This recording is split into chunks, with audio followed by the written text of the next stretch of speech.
తెలంగాణ చదువులకు పెద్ద దిక్కు ఉస్మానియా యూనివర్సిటీ. తొలుత మన దేశంలో పెట్టిన 10 యూనివర్సిటీలలో ఇది కూడా ఒకటి. దీని పేరు దునియా మొత్తం ఎరుకైంది. చదువుకైనా లడాయికి సైరనుదిన తొలుత గుర్తొచ్చేది ఉస్మానియా యూనివర్సిటీ. 100 ఏళ్ల పండుగ చేసుకుంటున్న ఈ యూనివర్సిటీ ఏర్పాటుకు ముందల ఏం జరిగింది, ఆయల్లో ఉన్న చదువు సంధ్యలేంది, అప్పటి పరిస్థితుల గురించి ఓసారి చూద్దాం. 400 ఏండ్ల కింద హైదరాబాద్ రాజ్యంలో తిరిగిన టావెర్నియర్ ఇంకొంతమంది యూరప్ యాత్రికులు మన గురించి వాళ్ళ పుస్తకాలలో రాసుకున్నారు. అప్పట్లా ఇక్కడ 95% మందికి రాయరాదు చదవరాదు. రాజుల దగ్గర సంపద శానా ఉన్నది గాని జనాలకు చదువు లేకుండే. నిజాం రాజులల్లా తండ్రి కొడుకులు 6, 7 నిజాంలు రాజ్యంలో జనాలకు చదువుకునేటట్లు మంచి ఆలోచనలు చేసిండ్రు.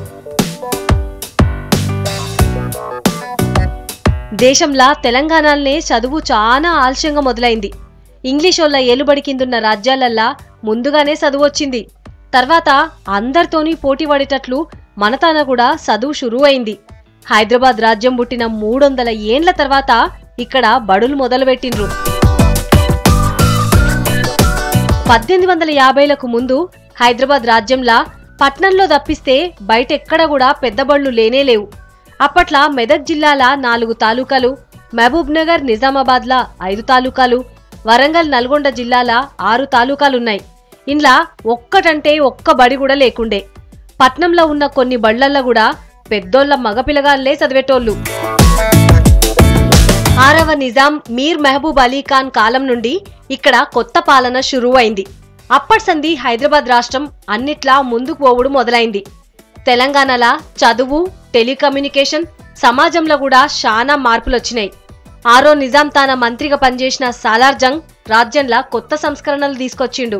6వ నిజాం రాజు మంచి ఆలోచనలు చేస్తోడు. రాజ్యంలా పిల్లలు మంచిగా చదవాలని కొత్త పద్ధతులు తీసుకొచ్చుడు షురూ చేసిండు. చదువుల గురించి ఆయనకు తెలియని ముచ్చట్లన్నీ చెప్పి మంచి పనులు చేపించినోడు మంత్రి సాలార్ జంగ్.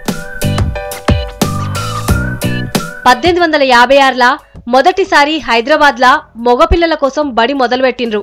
అటెంక 1881లా ఆడపిల్లల కోసం ఇంకొక హైస్కూల్ చాలు చేసిండ్రు.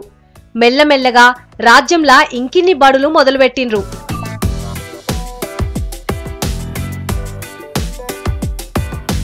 ఇంకొన్నొద్దుల తర్వాత సాలార్ జంగ్ ఇంగ్లాండ్ దేశంలో ఉండే ఆక్స్ఫర్డ్ యూనివర్సిటీకి పోయిండు. అక్కడ చదువుల తీరులు ఎట్లుంది, కొత్త కోర్సులు ఎట్లా దేవాలే, మంతాన పెద్ద కాలేజీలు పెట్టాలంటే ఏం చేయాలని అన్నీ తెలుసుకొచ్చిండు. అప్పట్లా ఆక్స్ఫర్డ్లో ఉన్న భారతీయుడు అఘోరనాథ్ చటోపాధ్యాయను సాలార్ జంగ్ కలిసిండు. హైదరాబాద్లా పెద్ద కాలేజ్ పెట్టాలని అనుకుంటున్నాం, రావాలని అడిగిండు. దానికి ఆయన కూడా సరే అన్నాడు. అట్లా 1887లా మన నిజాం కాలేజీని మొదలుపెట్టిండ్రు.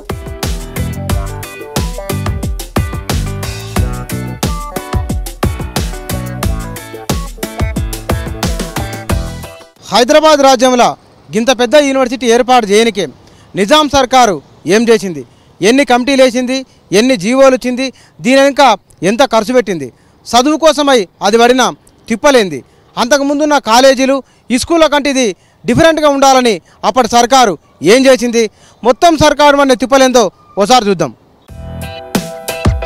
అప్పటి హైదరాబాద్ స్టేట్ ఇప్పటి తెలంగాణలా మొదలుగట్టిన యూనివర్సిటీ ఇదే. దీనికంటే ముంగట కొన్ని బడులు, కాలేజీలు కూడా ఉండేటివి. అవన్నీ అంతగనం పెద్దయి కావు. ఉస్మానియా యూనివర్సిటీ మొదలుపెట్టిన సంది ఇక్కడ చదువు బాగా పెరిగింది.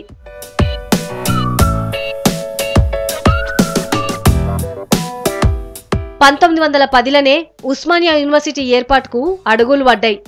అప్పట్లా హైదరాబాద్లో ఉండే కొన్ని సంస్థల నాయకులు చదువుల మీద మీటింగ్లు పెట్టిండ్రు. రాజ్యంలా పెద్ద విద్యా సంస్థ ఉండాలని తీర్మానం చేసి నిజాం నవాబుకిచ్చిండ్రు. విశ్వవిద్యాలయం ఉర్దూ మీడియంలో ఉండాలని మెమొరండంలో అడిగిండ్రు. 7వ నిజాం మీర్ ఉస్మాన్ అలీ ఖాన్ వచ్చినాక యూనివర్సిటీ కట్టించనీకి శానా ఆలోచనలు చేసిండు. ముందు కాలంలా పాలనా అవసరాల కోసం మన దగ్గర చదువుకున్నోళ్ళకైతే రాజ్యం గురించి బాగా తెలుస్తుందని అనుకుండు. ఇక్కడే చదువుకుంటే మన జనానికి ఏం చేస్తే బాగుంటుందో కూడా సోయి ఉంటదన్నాడు. యూనివర్సిటీ ఉంటే ఉద్యోగులను, పెద్ద పెద్ద ఆఫీసర్లను ఇక్కడనే తయారు చేసుకోవచ్చు. ఇట్లా ఇన్ని రకాల ఆలోచనలకెళ్ళి పుట్టింది ఉస్మానియా యూనివర్సిటీ. ఉర్దూలో పాలన చేయడానికి ఇబ్బందిగా ఉండేది. ఇలాంటి సమయంలో దేశ భాషలకు ప్రోత్సాహం ఇచ్చే విధంగా, అలాగే ఇక్కడ చదువుకున్న విద్యార్థులకు బయటి రాష్ట్రాల లాంటి మద్రాస్ యూనివర్సిటీ కానీ మన విద్యార్థులకు మనమే పట్టాలు ఇవ్వాలనే ఉద్దేశంతో ఉస్మానియా విశ్వవిద్యాలయాన్ని 1917లో 7వ నిజాం మీర్ ఉస్మాన్ అలీ ఖాన్ ఆయన పేరిటనే స్థాపించడం జరిగింది. 1917 ఏప్రిల్ నెల 26న 7వ నిజాం ఫర్మానా ఇచ్చిండు.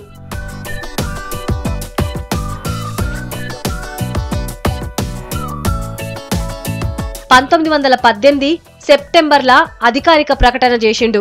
Establishment of the Usmania city was the tremendous achievements done by the 7th Nizam Mir Usman Ali Khan. Archives is the custodian of the records. We are having hundreds of farmans and other files relating to the Usmania University. मुमालिक महरूसा में निज़ाम का फरमान है, मुमालिक महरूसा के लिए एक ऐसी university कायम की जाए जिसमें जदीद व क़दीम मशरक़ी और मगरबी उलूम व फ़नून का इम्तिज़ाज इस तौर से किया जाए कि मौजूदा निज़ाम तालीम के नक़ाइस दूर होकर जिसमें दिमागी व रूहानी तालीम के क़दीम व जदीद तरीक़ों की खूबियों से पूरा फ़ायदा हासिल हो सके. యూనివర్సిటీ కట్టించనీకయ్యే ఖర్చు శాంతం 7వ నిజాం మీర్ ఉస్మాన్ అలీ ఖాన్ పెట్టిండు. 1911 నుండి 1948 వరకు ఈయన ఏల్బళ్లనే హైదరాబాద్లో చదువు బాగా పెరిగింది.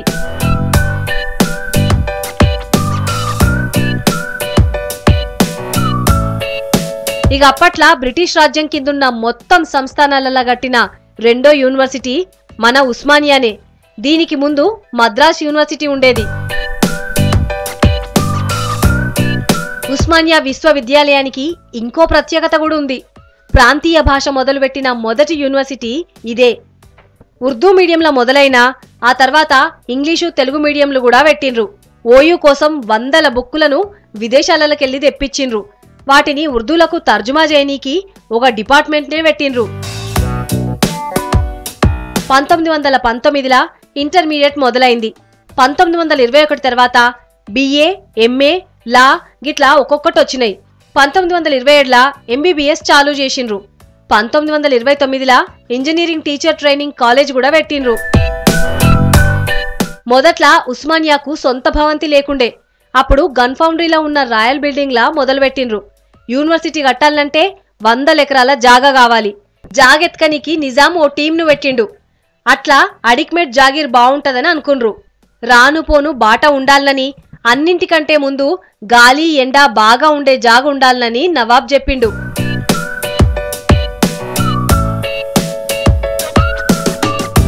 రెండో నిజాం కాలంలా నవాబ్ ఆస్థానంలా మంచి నర్తకిగా, ఉర్దూ కవయిత్రిగా మా లకాబాయ్ చందాకు పేరుంది. ఆమెకి ఇనాంగా ఇచ్చిన పెద్ద భూమి అడిక్మేట్ జాగీర్లుంది. లకాబాయ్ కన్ను మూసే నాటికి ఆమె ఆస్తిపాస్తులంతా దిక్కులేని ఆడోళ్ల కోసం దానంగా ఇచ్చింది. 1928లో ఈ జాగ నుండే ఉస్మానియా యూనివర్సిటీ కోసం 2500 ఎకరాల్ని 7వ నిజాం తీసుకుండు. మన ఆధునిక కాలానికంటే ఒకంత ముందు, ఆధునిక స్పృహ కంటే ఎంతో ముందు ఆలోచించిన ఆమె హైదరాబాద్లోనే పుట్టి పెరిగింది. ఒక కళాకారిణి, సూఫీ సెయింట్, ఒక డాన్సర్, అన్నిటికీ మించి పొలిటికల్ అనలైజర్ కూడా.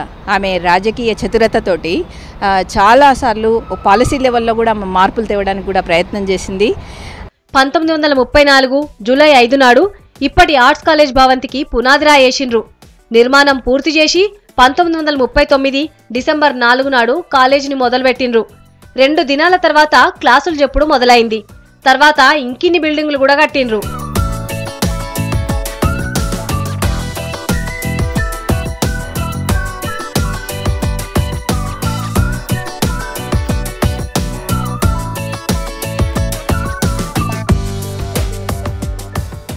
హైదరాబాద్ రాజ్యంలో ఉస్మానియా యూనివర్సిటీ పెట్టడం వెనుక ఇంత పెద్ద కథ జరిగింది. 7వ నిజాము కృషి ఉంది, పట్టుదల ఉంది. తన రాజ్యంలో బాగా చదువుకున్నోళ్ళు, తెలివైనోళ్ళు ఉండాలనే కోరిక అంతకంటే ఎక్కువ ఉంది. అందుకోసమనే తెలంగాణకు కోహినూరు వజ్రం లెక్క పనిచేస్తున్నది ఉస్మానియా యూనివర్సిటీ.